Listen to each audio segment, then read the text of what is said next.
Welcome to the Good Growing Podcast. I am Chris Enroth, horticulture educator with University of Illinois Extension, coming at you from Macomb, Illinois, and we have got a great show for you today. We're going to be talking with our assistant dean and boss, Dr. Travis Burke. But before we get to Travis, folks, I can't do this alone because, when I talk to the higher ups, I start sweating, fumbling on my words, and I'm a mess. So I got to bring in a local food systems and small farms educator, Katie Parker in Quincy. Hey, Katie. Hey, Chris, how are things going in Macomb today? It's cold, but delightful. I mean, it's January. What do you expect? Right. We got to get that insect and disease killing weather sooner or later. That's right. We got to knock them out before they knock us out this summer. So, well, as someone who I also know is just loving this weather, he's probably ran to work in his shorts today. Horticulture educator Ken Johnson in Jacksonville. Hey, Ken. I wasn't in the office. I'd wear shorts. We're almost to winter jacket weather now. Oh, almost. We're getting close. Did you have to get your jacket out last week when it was negative degrees? It's out. I never wore it. I just wear my fleece jacket. You are built for the Midwest. I wasn't out for long periods of time, so it wasn't a big deal. I wish I had my blood vessels like yours, Ken, where they didn't freeze. So unfortunately, my body doesn't work like that. So, oh my goodness. Are you guys ready to talk to our boss? We have our questions straightened away. How's my tie look? I want to make sure we are all presentable here today. Get your resumes brushed up in case this goes south. Exactly. Can I ask one of you as a reference, just in case? Absolutely. That sounds good. Well, I think without further ado, we need to introduce Dr. Travis Burke, so Assistant Dean with University of Illinois, and also the team leader for the Agriculture and Agribusiness team of here at Extension. Travis, welcome to the show. Hey, glad to be here. And I must say, you guys, you really fit the dress code today. You're looking beautiful. Thank you. Layers is the theme of the week, I think, at least for me. Yeah, that's it. You guys are dressed for the occasion. I'll assure you that. Yes. Well, we are really happy to have you here on the Good Growing Podcast. You're new to the state. We're going to kick off with that. And you're head of the team of the agriculture, agribusiness, of which myself, Ken, and Katie were all members of this statewide team and group that you are our fearless leader. That's who you are. No pressure, Chris. No pressure at all. None. But before we get to today, as a first guest on the podcast, we have to ask about your past and talk about where you came from. So I want to know more about, I guess, maybe your childhood, because there's always like something that brings us into agriculture or horticulture, whatever it is that we decide to do. So Travis, did you grow up on a farm, or give us a little bit of backstory there? This is scary, bringing up the past. If you're ready for that, guys, we'll give it a go. You're ready. We have a filter warning here for this podcast, so don't worry. NC-17, please. There we go. Okay. Yeah, well, look, I just want to say I'm really glad to be here with you all and to be here in the state of Illinois. I thought about it and I was thinking, well, I've been in North Carolina all of my childhood and adult life. Why not do something bold and bodacious like move to Illinois? So here I am. It's kind of interesting, though. I did grow up on a farm and have a farm background and livestock and crops and a lot of the things that we grow here in Illinois now. So, it's no mystery to me. It's just something that I said, well, go big or go home. So where else would you want to be than in the heart of America's breadbasket right here in Illinois for agriculture? So we're glad to be here and with some of the things I've done in the past, well, maybe we can sort of use those things to help us out here in the state of Illinois. So North Carolina, I think it is a beautiful state. and the scenery, the environment changes whether you're on the coast or you're over in the mountains there. What part of the state was your farm located? Is your farm located? Sure. Well, yeah, the state is a little different. I was at a meeting yesterday with Dr. Bolero, the dean here, interim dean, and that's kind of what we were talking about, how the states differ in terms of the types of agricultural commodities and what the offerings are here versus back at North Carolina. I'm from the eastern part of the state, and I've been kidding with my family and some people back home last week because I told them I moved to Illinois to get away from the bad weather because they had 6 inches of snow last week and everything shut down right on the far coast of the state. So we were located about an hour inland from the Atlantic and sort of about 45 miles from the Virginia Beach harbor area. So right on the northeastern tip of the state. And North Carolina is not exactly the same shape if you would flip it on its side as Illinois, but it's a very long state east to west, where Illinois is long from north to south. So it's about not quite 500 miles from the far eastern tip to the far western tip. And we do have the mountains, the coastal plains, and the Piedmont is sort of how we divide the state. A little different than here. And we do have mountains, but not very many mountains in Illinois. The only mountains we have are in the winter when they show. Yeah, that's right. I see that's some good elevation there on those snow piles. Yeah. Looking forward to it too, Ken. So prior to coming to Illinois, you were with North Carolina State Extension. So what kind of led you to that extension path as a career? Well, I guess I figured you probably would ask me something like that. But it's not one of those things where I was 7 or 8 years old and said, oh boy, when I grow up, I want to go work for Extension. That didn't happen. So I don't want to disappoint you guys, but that did not happen.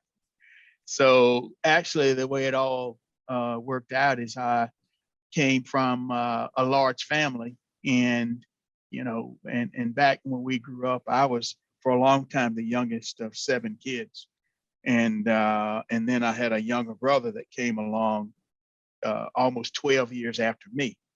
And so there were actually 8 of us. So, we're in a very humble beginnings. And so you kind of did what you had to do to survive. And it was a lot of work. And, I was just wanting to just say, do I want to get out of this farm life or what? And so the older I got, working in, kids love driving tractors, and my dad would always take me out and drive a tractor. And so for any kid growing up now, some of the best training you can get is on a farm, where you learn how to drive a stick and a clutch and gears on a column, drive a tractor, back trailers, all of those life skills that you get on a farm. So I thought, well, let's give it a go and go to NC State, see what happens. And I said, well, an extension position came available near my hometown next door. And I said, I'll give it a try and see what happens. And over 32 years later, I was still there. So that's sort of how it all worked out, and just did all the positions from county educators like you guys. And my last job was director of extension for about a year. So I kind of had a wide range of experience. That's why I'm so fond of extension educators, because that's probably one of the hardest jobs I had, and one of the most rewarding jobs I had was working out in the county with in 4-H and with farmers and helping people. So that's sort of how it all began. And so again, I just have a great appreciation for extension educators around the state of Illinois and around the country, for that matter. So do you have any one moment, maybe as an educator or as an administrator, that kind of stands out? from your time there? There's quite a few, but I'll just pick a couple. Just it was the other day I had someone that I hadn't spoken to in quite some time, and this was a gentleman who I would just say he left Extension, and both parties we had a mutual agreement when he left. He had been in Extension for over 25 years, and so this guy he retired or left Extension, and I hadn't spoken with him since he retired about 8 years ago, or it might have been longer than that, maybe 10 years ago. And he calls me up out of the blue and said, "Travis," and I'll just use the name, "this is Larry."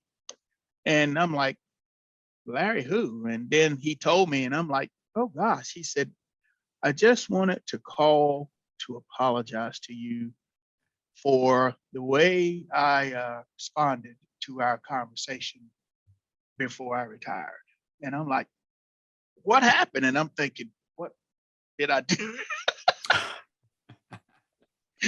And so, and then I reflected on it because I worked with a lot of people over the years, and I knew who he was. And so then I could see what he meant. And I said, "No, that was fine." I said, we did what was best for everyone.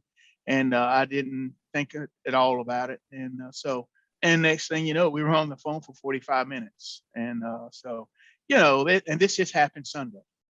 So a lot of things like that, it just came out of the blue. And this guy, evidently, he must have thought, "I need to call this guy." And it took him 10 years, but he did. So that's, and you guys will have that happen to you. It'll, you when you're least expecting, the impact you made on someone or some program you did. And then 10 or 15 years later, you'll say, "Oh gosh, did I really do that?" So, yeah. So that was one that just happened. So I will just wanted to mention that because, there's lots of stories that I could share, but that one sticks out right now because it just happened a couple of days ago. But having spent most of your time in North Carolina, what are some of the things that you miss most about being back in North Carolina?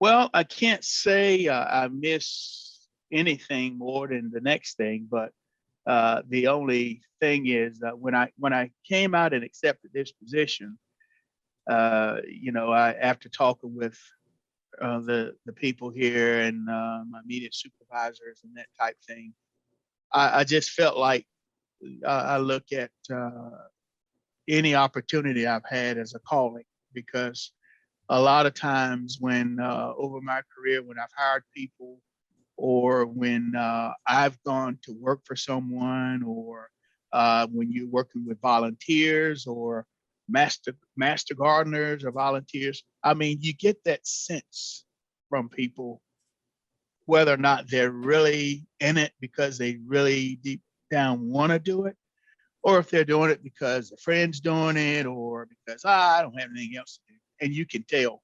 So I had a couple of opportunities that did come up just before I came out here. And it was just something about the atmosphere when I came here on campus, and, about the people and about where you all were in terms of your ag program. I said, I think this is where I need to be right now. And so when you approach things like that in life and in your work career, a lot of times you don't really think about, what I did or missed or whatever. But the only thing, of course, having lived here now going on 6 months or so and never lived anywhere else in my life, I guess the only thing is the people I've met and the friendships and a lot of boards and committees that I was on. But the pandemic sort of helped with that because everyone's virtual anyway. So you can still talk or communicate with these same people, and whether you're 792 miles away or not. By the way, that's how far I am from my doorstep. So anyway, so that's kind of it, the people and some of the relationships and that type of thing. But the pandemic has affected all of us in that realm. And so actually it sort of helped because of some of these people, we talk to them virtually. It Yeah. normalized it. Yeah. It didn't make it Pretty feel much. awkward anymore. Yeah. That's right. Because it was everybody was doing the same thing. Mhm. It's a sense of normalcy. Yeah. So, yeah. In your time in Illinois, what have you found to be one of the biggest challenges that we face in agriculture in the state? Well, right now, if you would ask me that today, I think in my mind, one of the bigger challenges is going to be what production agriculture is about to face this year. With the three big things that are happening in our economy right now are going to have a tremendous effect on production agriculture and also people in general, whether, some things related to horticulture or it really doesn't matter, is we're getting ready to have an increase in interest rates.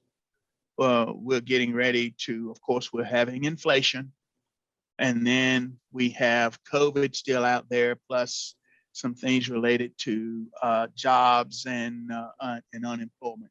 So when those things collide, it tends to affect a lot of things, and particularly agriculture, because we're going to have 200 or 300% increase in inputs, particularly in fertilizer. A lot of the inputs, seed costs, some of the pesticide costs, a lot of those things are going to be a little higher. But the main thing is the inputs are going to be so much more this year. And farmers had a banner year last year in income. And with tremendous yields here in the state, I think corn yields were 202 bushels and soybeans like 69 bushels. So some phenomenal yields, but a lot of those profits are going to have to be used this year. Hopefully, if they can get a lot of the products in terms of supply chain. So right now, I think one of the big things is going to be, if we had to talk about a sense of urgency, it's going to be those inputs this year for agriculturists, and then for landscapers and growers of horticultural products, same thing, because things are going to cost more and the inputs are going to be more. So that's one of those things that we all are going to experience right now. Definitely.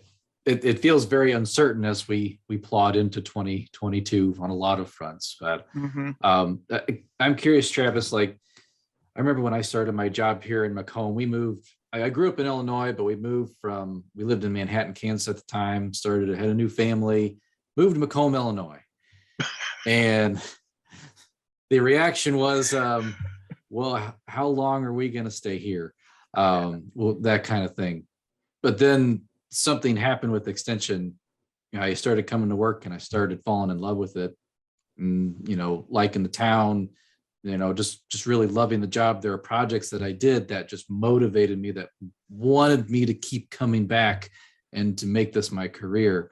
So I know it's been I don't think you're a year old here at Extension yet, with Illinois Extension at least. Nope. But is there a project? Is there anything that you're doing right now that's like making you excited? That you're looking forward to coming up for this year? Yeah, there's several things. One of the things that are very exciting right now is you all are probably not going to believe me, but I'm going to get a chance to learn about all of those people who work with me, because I'm going to be reviewing evaluations.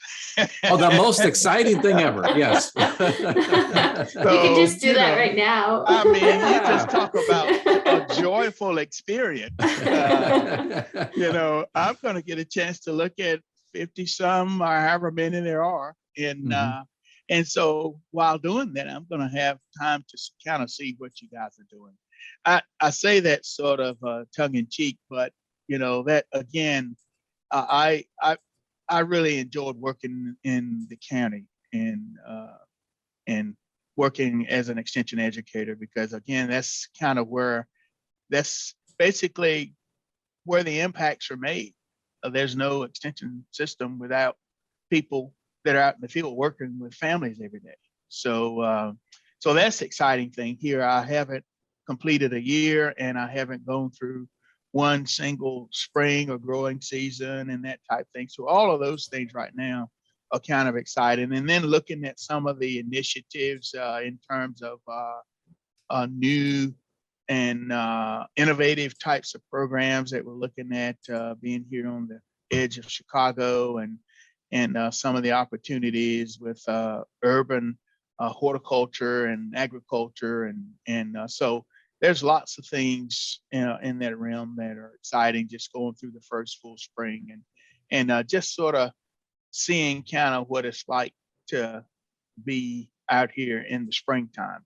I don't know how long your spring is going to be, but neither do we. When it's going to be. So we're waiting on the edge of our seats for that one, and wait until it unfolds. But that's learning more about what you all are doing, and looking at different types of programs in the county, and then some of the innovative things that are coming up here on campus. So Ken's nickname fondly is Peaches, and so it some point this year, hopefully some Calhoun peaches might be ready. So it's Calhoun County. Yeah. Well, it's about that time to start pruning, isn't it? So They've probably been doing it for a while now. That's right. So getting that pruning done right now is very timely. Back in North Carolina, usually they'll start pruning in the peaches and fruit trees around about this time of year, a little before. Mm-hmm. Yeah. As I look out at the fruit trees outside my office window, thank you for the reminder. Yes, I need to grab the Felcos and start hacking. Yes, away. Yeah, sure. Our listening audience will enjoy that. So it's time to get the trees pruned. So go ahead and call in and contact us at your local extension center.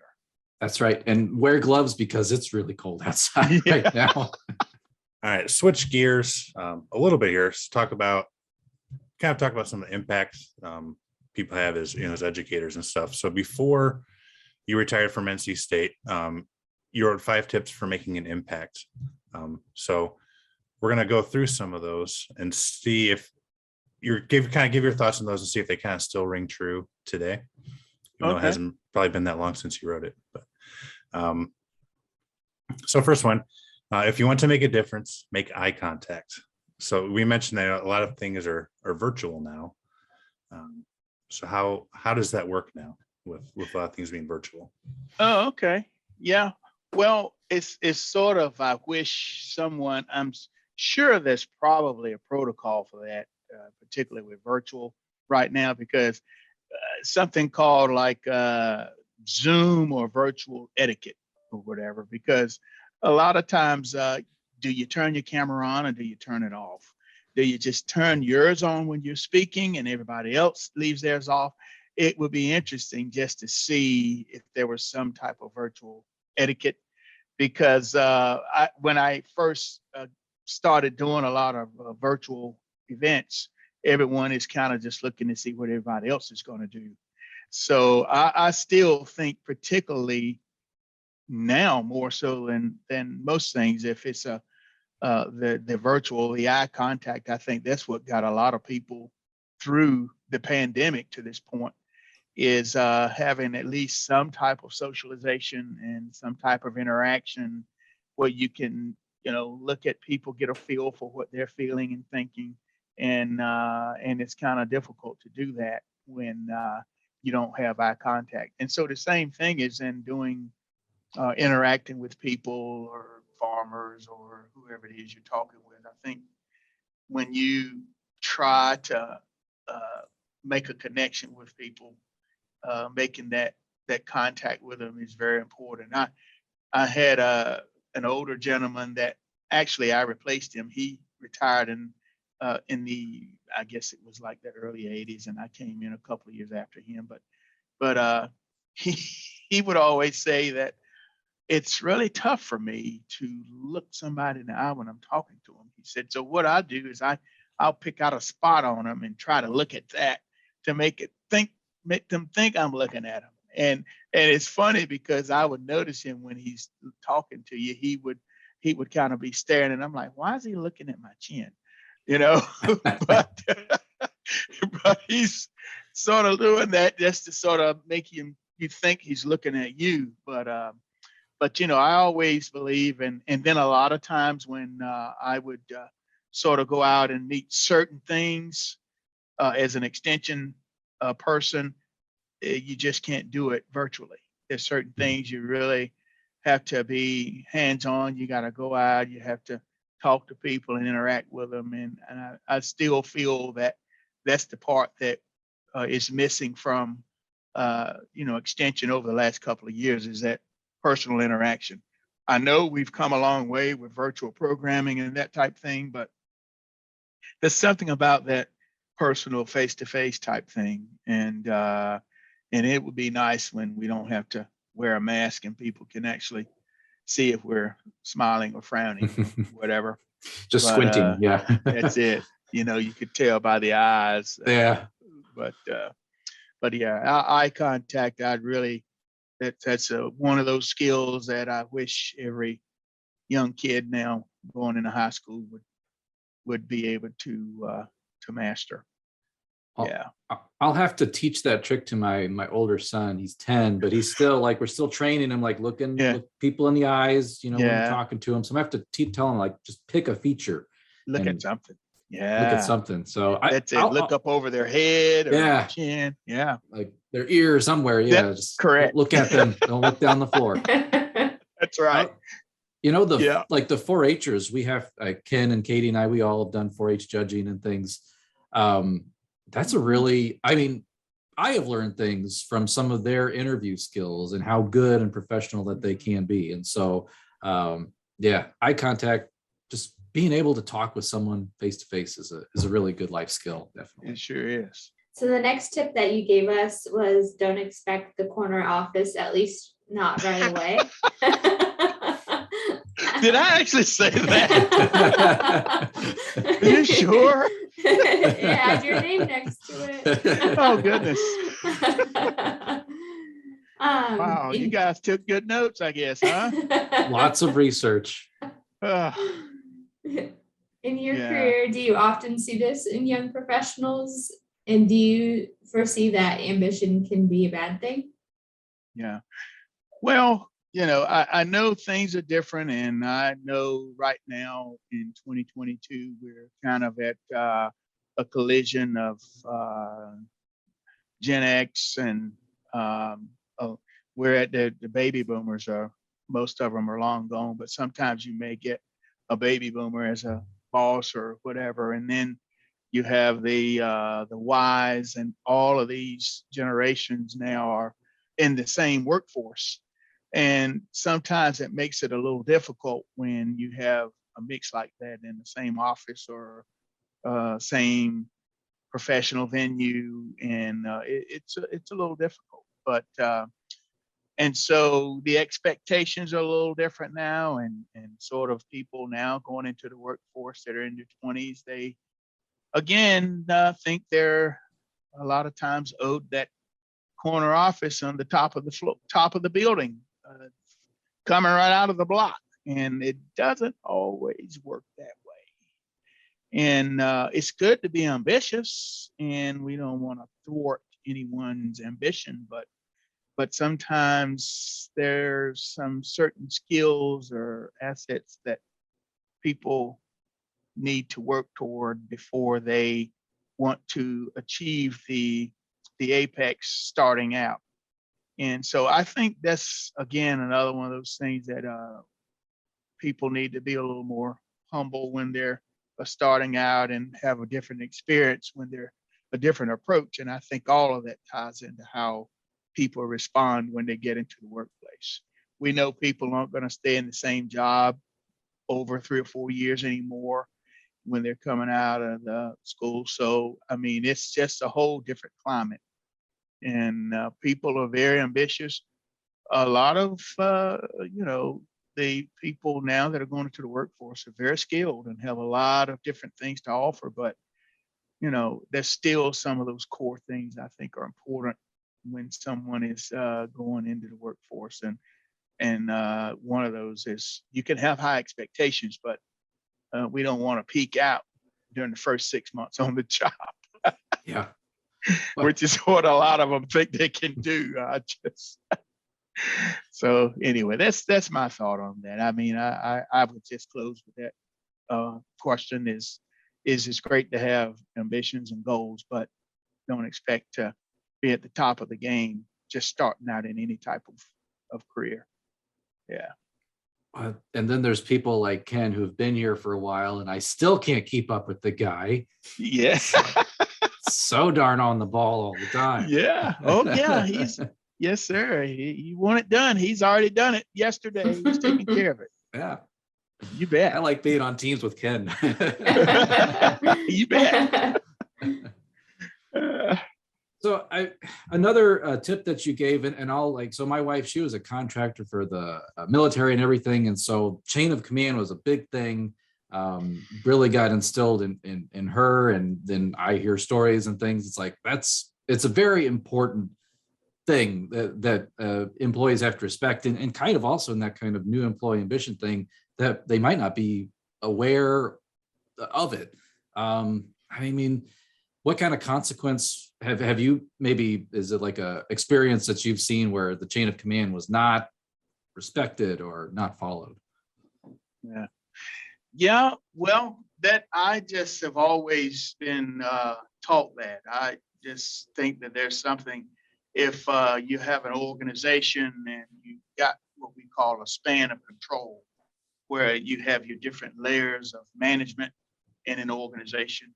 And, not everything is sort of like the military, where you have the generals and the colonels and the first and second lieutenants. I mean, everything isn't like military type atmosphere, but I still think that you wouldn't have those different levels if they weren't there for a reason. And so what that means is very realistic and reasonable, is to just follow the chain of command. I mean, if everyone knows clearly who their immediate supervisors and coworkers are, it doesn't hurt to do that. And I have had some situations where, starting out in my career, lots of times people don't really like the way their boss does things. And I can't really say that enough, is that a lot of times the boss is always every now and then going to do something that I don't think I would have done that. Well, why did they do that? Oh man, it gives me heartburn, but you're going to have that.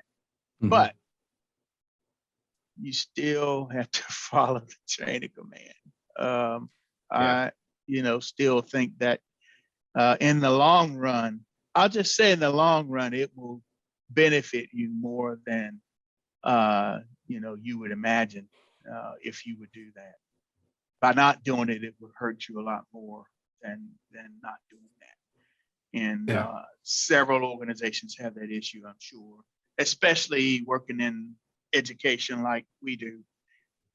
Sometimes people may say, I don't know if I would do it that way, which is one of the beauties of extension, is educators basically can develop and plan and organize and evaluate their own programs, which is sort of like doing it on your own. And I like the independent piece of being an extension professional. That's one of the things that drew me and draws people to extension work. There's definitely a form of independence with this job, and I have my own internal chain of command that I think I must also adhere to. You better believe it. It's not only the griping, as you mentioned. I'm sure people have complaints and things, but you want to hear the good stuff too.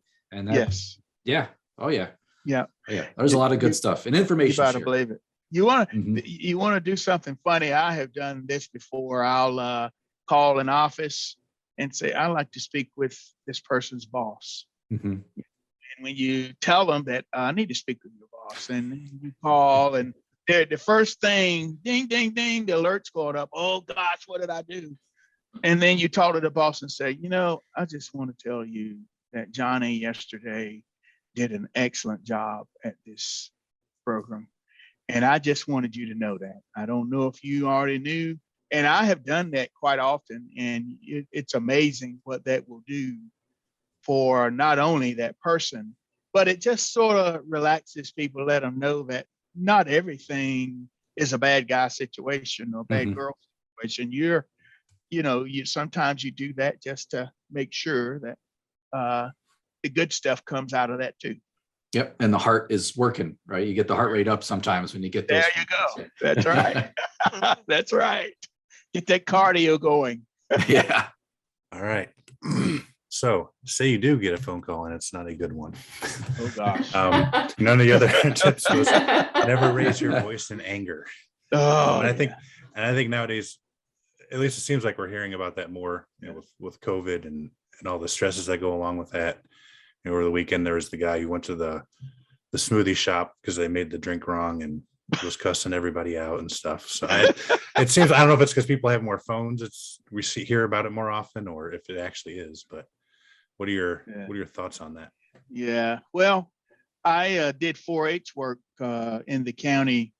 Most of when I was county director, you had sort of like here in a way, but we just worked in one county.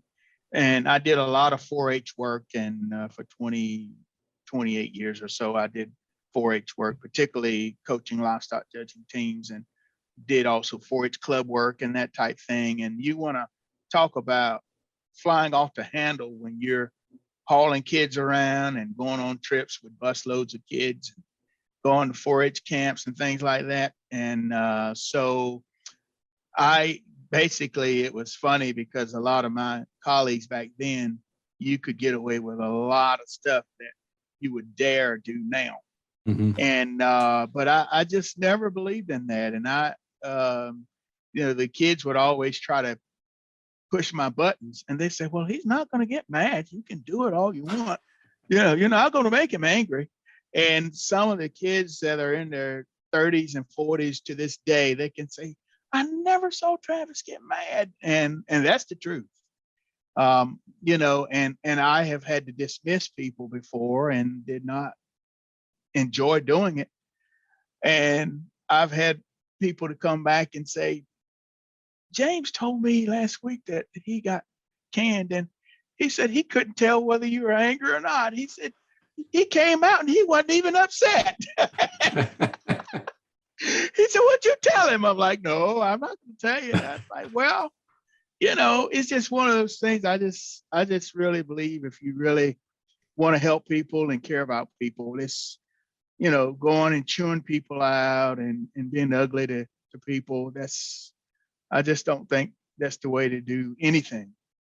And so, I've always kind of followed that rule, internally, and that's just the way I think that approach is will do wonders for you, particularly when things get really heated and you have a staff and your staff is watching you and your colleagues, and I think it's always good to just sort of keep the comments and the way you approach things, and everybody gets upset, but flying off the handle is not going to be the answer.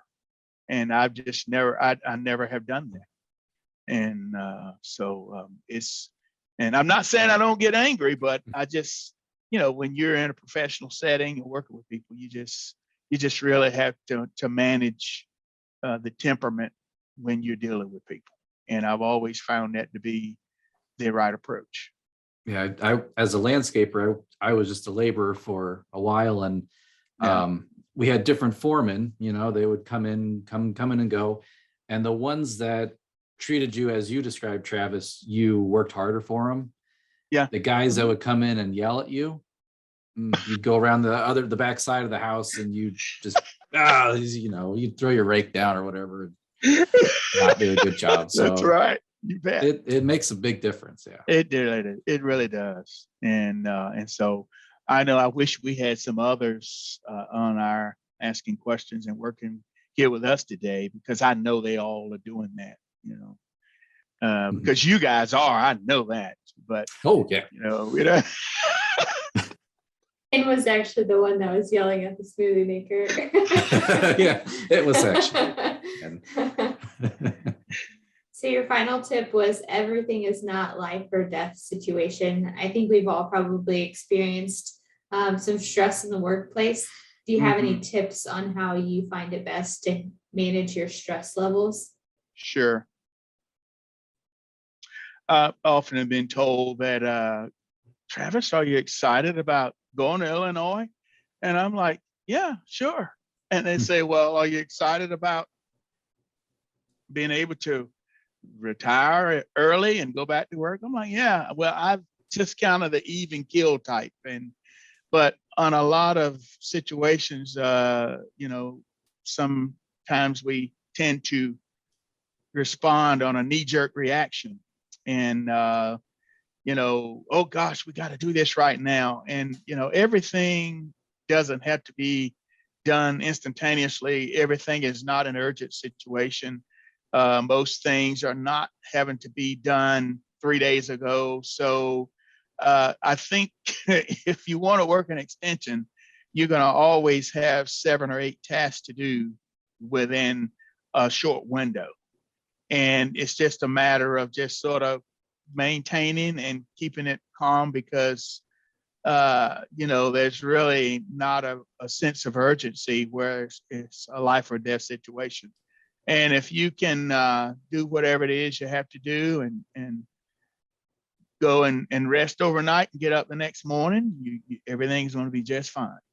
And I don't think we should just sort of think everything is an urgent situation. Oh, I got to tell them this is horrible. No, it's not. I think, and I think a lot of the things that we're seeing now, particularly with all the social media stuff and in the workplace and civic organizations, and people just get upset and think everything has to be done right now and the way that I want it done, and it shouldn't be that way. So again, if it's not a life or death situation, when someone says, oh, I need to talk with you in 5 minutes. Well, can this wait? Well, maybe. I said, okay. Can we do it tomorrow? Well, maybe. I'm like, okay. Yeah. So everything is not a life or death situation. If it's not a life or death situation, I think we can deal with it. Yeah. The perspective, it's an important part of the job. And correct. I'll say there's one emergency I've had at Extension. That's when we had a volunteer, we were having a lunch and everything, and the volunteer got her windpipe clogged.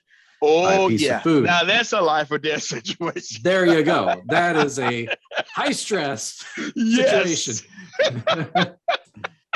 So they are okay. Yeah. So, there you go. Can we handle that tomorrow? No, I don't think Gotta do it right now. You have about 1.5 minutes. That's exactly right. Now that is a situation. Let's jump on it. Yeah. Everything else, it kind of melts away. I think that sets the stage right there, Chris. That's an excellent difference there to see what life or death really means. And that's very good situation there to explain that. Well, Travis, one last question, and then I know you're busy, but we'll let you go. But I have to ask this hypothetical. Oh boy, here we go. You won the agricultural lottery, not the actual lottery where you get to do whatever you want with the money, but they will pay you as much as you want to whatever it is you want in the world of agriculture. Now, where would I find you, and what would you be doing if you won all this agricultural money in this situation? Oh boy. Well, first of all, I would take 80% of the proceeds and I would distribute it evenly amongst the extension educators across the state. Yeah, a good answer. I like that. I wasn't expecting it. That was great. So 80% of the proceeds would go there. Okay. Now, the other 20% would probably going to some type of, maybe something related to agriculture. It would be maybe to do like I guess you would call it like a farm trust of some type, an agricultural twist to it, where people could enjoy through perpetuity. In my days of doing fund development for university, I had a guy that told us, he's passed away. He said, "Don't give until it hurts. Give until it feels good." Mm-hmm. So I would rather just give things away than to, I figured I would feel a lot better giving it away than for me to just take it and blow it. I would rather, first of all, give it to the extension educators, and then I would say, hey, let's do something in perpetuity. Let's see if we can do like a farm trust or some type of easement or some type where people could enjoy it in perpetuity after this generation's gone. Mm-hmm. So those are important. Farm trusts, land trusts, whether you're doing it for conservation purposes or because you're trying to preserve productive ag land. That's right. I mean, we have to preserve this stuff because we can't be thinking it's going to be done when we're done. So no, it's sort of like all of our parents told us, they're not making any more land. That's right. And that's the truth. So let's see if we can't do what we can to preserve it, and so we can get it as much productivity out of it as we can in the years ahead. Well, Travis, you have given us fantastic advice for whether you're an extension educator looking to make an impact. I think this would work great, even if you're like, maybe you're a farm owner and you're managing other workers and employees or landscaping, no matter, in either of these cases. So these are great pieces of wisdom that you have shared with us today. So Dr. Travis Burke, Assistant Dean, University of Illinois, thank you so much for being here on the show today. Guys, I appreciate the opportunity and glad to be here. And we're really enjoying this nice wintry weather. Mm-hmm. It feels good. We're up to 19 today, so that's great. Woo-hoo. I still have the freeze. I still have the warning on the corner of my screen saying there is a wind chill advisory. So until 3 a.m. Yes. Oh, it's gonna be warm in the car up in the morning. That's for sure. Yeah, I'll be right here at 3 waiting for it. Oh yeah. Well, the Good Growing Podcast is produced by Wendy Ferguson and is edited this week by me, Chris Enroth. Thank you so much, Katie, Ken, for being with us as you are every single week. Yeah, thank you, Travis, for joining us and for all of the great advice that you shared with us that we can use with our careers. And Chris and Ken, it's always a pleasure to see you guys on the podcast. Yes, thank you, Travis. Great. There's some good advice there for not only us, but everybody out there. And Chris and Katie, thank you as always. Katie, let's do this again next week.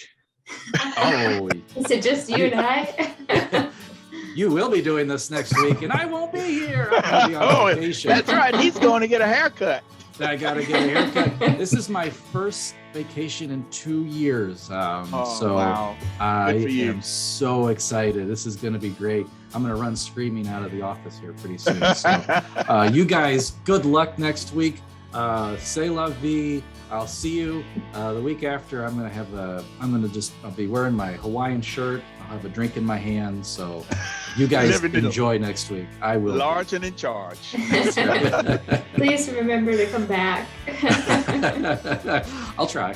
We'll see if we can find the way home. Well, thank you so much, Travis. Yeah, listeners. enjoyed it. Thank you. Thank you for listening. Viewers, Sure. Thank you for watching.